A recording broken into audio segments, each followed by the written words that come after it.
What's up, y'all? Today I'm gonna tell you about the secret to my shakes, and make sure to watch till the end of the video. I'm gonna explain every single factor and important stuff about it. So yeah, don't just scroll out the video like halfway. Make sure to watch till the end of the video to like completely master my way of using shakes. Anyways, let's begin. First of all, I just want you guys to know is to ignore this part. We're only gonna focus on this part right now. Okay, so my shakes, they are really simple. It consists of only two effects, vibration flash and ripple. If you don't have vibration flash, you can like use alternative blur, something like blur. Yeah, like a blur that happens for like a quick second. However, if you do have pro, then yeah, just use vibration flash. Anyways, let's go on with it. So first thing about vibration flash is that the effect doesn't start right away, as you can see that. Yeah, it's like after some time like that. So the settings I use for vibration flash is usually this. Yeah, leave this how it is. Uh, so you gotta keep like me, yeah, like that. So you see, yeah, make sure like the effect is at its most intense part between these two clips right here. Okay, so first of all, here I'm gonna tell you about the meaning of these modifications of the effect. So if you want the effect to be faster, you can see here it's like 8 frames long. If you want it to be faster, you could just use this speed thingy for its speed.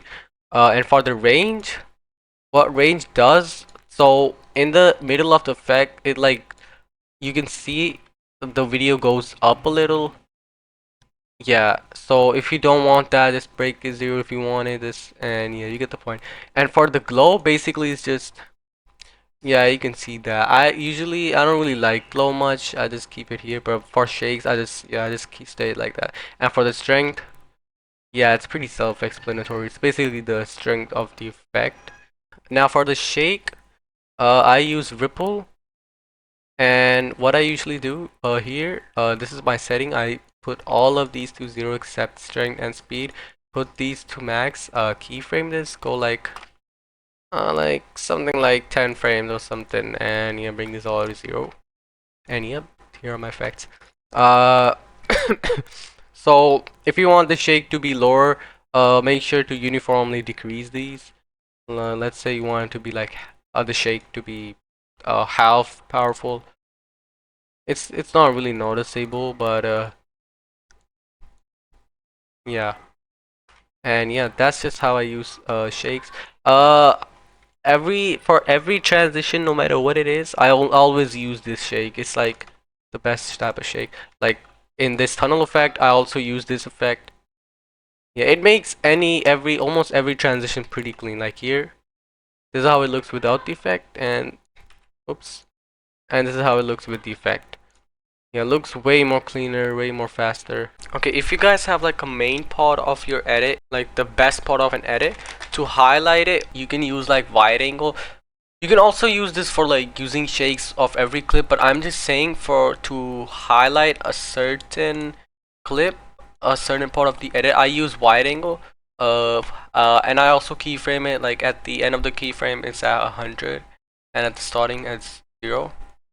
You can't really see much, so I usually like just double it like that. Yeah, like that. You can see it.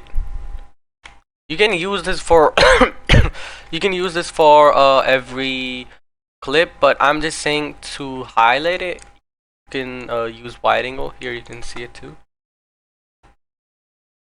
It's your choice, really. You can use this in every shake if you want. I mean, it looks clean too.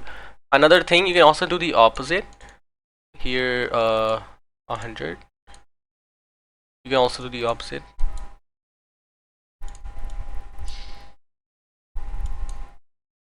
Like that. But it's your choice, really. Anyways.